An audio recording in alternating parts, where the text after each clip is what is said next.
So I also wanted to talk about my top 5 favorite books of all time. I want to make it known that I do not make this decision lightly.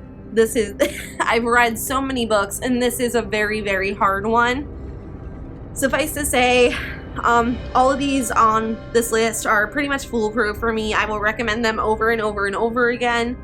And I'm going to start at my least favorite of the 5, which is still great, and go all the way up to my favorite book of all time. So, number 5, Gone to See the Riverman by Christopher Triana. So this is actually considered splatterpunk. It is about an obsessed fangirl of the serial killer.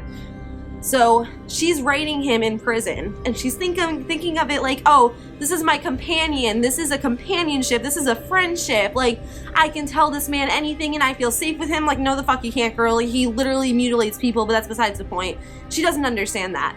So anyways, he's corresponding back with her, and he tells her that he needs her to do something. He needs her to go retrieve an item for him. But in order to do that, she has to go to this very, very suspicious location and get it from an even more suspicious, almost folklore-sounding entity called the Riverman. So this is made only more complicated when combined with the fact that she has a disabled adult sister that she has to take care of, and who therefore has to go on this adventure with her. This protagonist is not likable. If you are going into this looking for a strong, sturdy, admirable female character, then just put it the fuck down, because you're not gonna like it. We have to be able to accept that some of our stories are not going to have these great, shining, happy characters, and I think this is a very good example of that.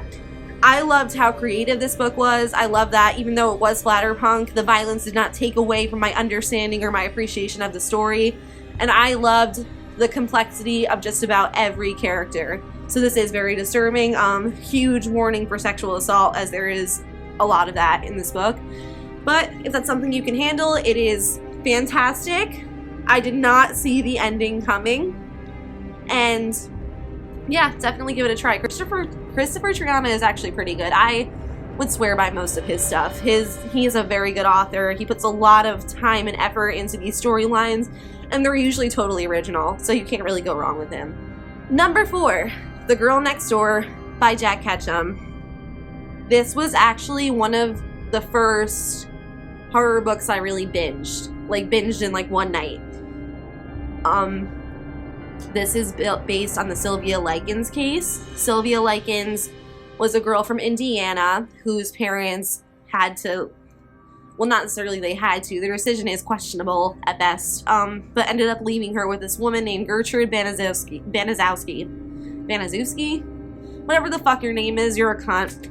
Anyways, so her parents ended up leaving her and her younger sister Jenny with these people, and over the course of a couple of months, she endured nightmares beyond your or my wildest imagination. So The Girl Next Door is not a straightforward retelling of this story, as the names are changed, the location is changed to New Jersey, might I add, and the time period is also changed.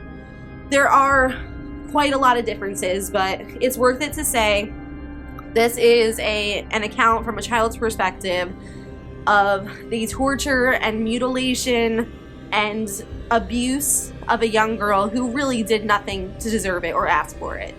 This is not a happy book. You cannot open this and expect to like close it the same as you were before. So if you have not read this, that's most certainly worth mentioning. It is completely grotesque and violent, and the worst part about it is how long it takes these people to actually do something. I think the other worst part about it would probably be it is based on a true story. It draws so many similarities, and you will be absolutely disgusted unless you're a sociopath. In which case, why are you watching this? Alright, so number 3. This is a lighter one, a little bit.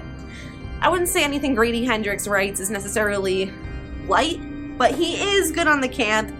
And this one is the Southern Book Club's Guide to Slaying Vampires, which I love with all my heart. It is a little story about these housewives that form a book club, and this tall, handsome stranger comes and enters their lives.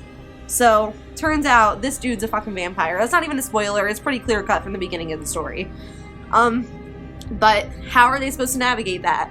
When all the children go missing from the neighborhood, what are they going to do? It's a scary situation. Grady Hendrix, actually, he does have a couple grotesque scenes in this, but really overall, it's just a ton of fun. And the wives are so lovable. You get especially close to, like, a couple of them. There was a death that absolutely devastated me towards the end. So, I mean, every emotion in the book. And to be honest with you, Grady Hendrix never fails me. I've said that before. Like, I have never disliked anything I've read by him to this day. So, I just personally think between this and My Best Friend's Exorcism, this is the gold one. And that's saying a lot, because I really love the latter too. But I gotta admit, Southern Book Club is my favorite book by Grady Hendrix and one of my favorite books of all time. So if you have not read that yet, I would totally recommend it. It's so full of not only scares and laughs, but also good old-fashioned housewife drama. And it's set in South Carolina, which is also a ton of fun.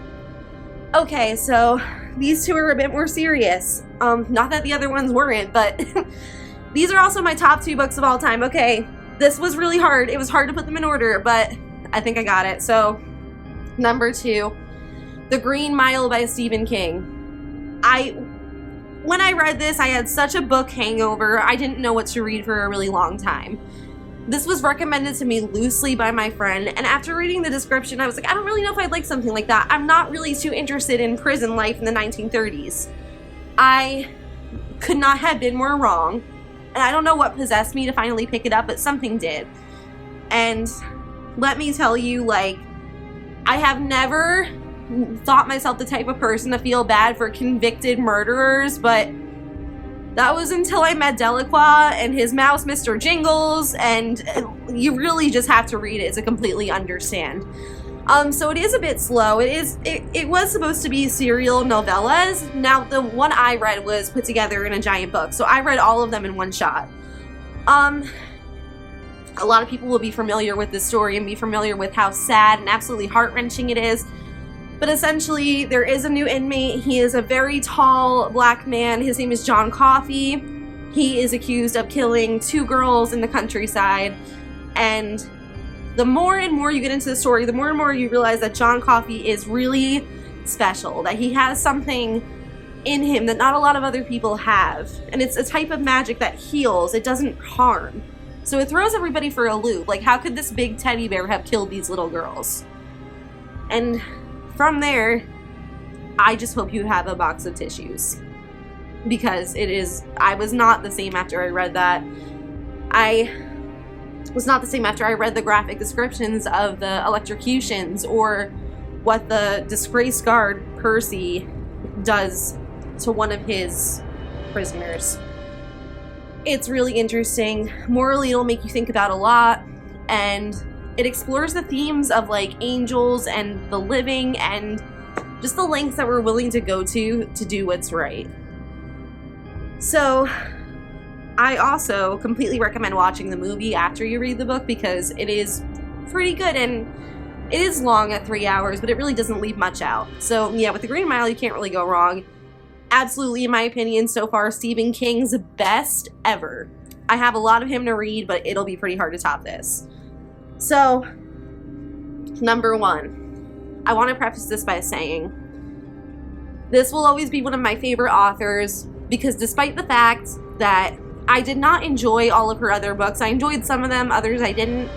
I didn't enjoy any of them as much as this one. But the fact that she could even come up with this, like, she deserves, like, a shit ton of money for that. So, anyways, Brother by Anya Alborn. I recommend it to literally every single person on planet Earth. It is an Appalachian tale of family horror that does not go into the supernatural, but definitely goes places that people should never go, especially in real life. So it's about this kid named Michael. He lives with his abusive family on a rural farmhouse in West Virginia. He has a brother named Ray, but he calls himself Rebel and refuses to answer to Ray. He has his mother, his father, his sister Misty Dawn. In the past, he had a sister named Laurelyn, but she was shipped off to North Carolina for bad behavior. which seems good. Anyways, the further that the story gets, the more demented you realize these people are. So they are essentially, they need to eat, right? But they make the demented choice to go eat hitchhikers, which they catch on the side of the road.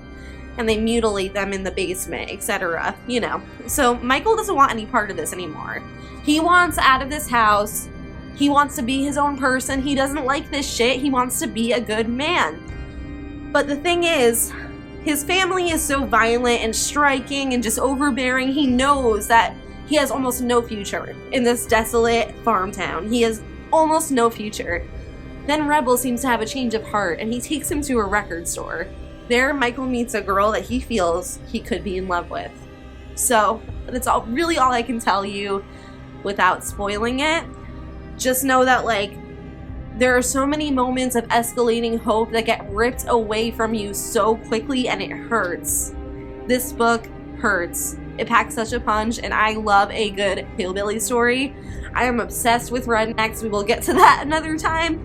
Always been one of my favorite settings for a story. So yeah, if you're looking for anything spooky, I highly recommend all 5 of these. The Green Mile isn't so much horror as it is suspense and fantasy. However, I would, without fail, recommend any of these. Again, apologies for my nose. I'm trying certain spray that makes me feel like I gotta puke, but I love it. And I hope you have a great day. If you are not already subscribed, you should do so, because here we discuss everything arcane, scary, bizarre, whatnot. So, yeah, this has been Barbie. I have not had another seizure, for those of you who are keeping up, so we are in good spirits, and I hope you have a wonderful rest of your day. Thank you for watching.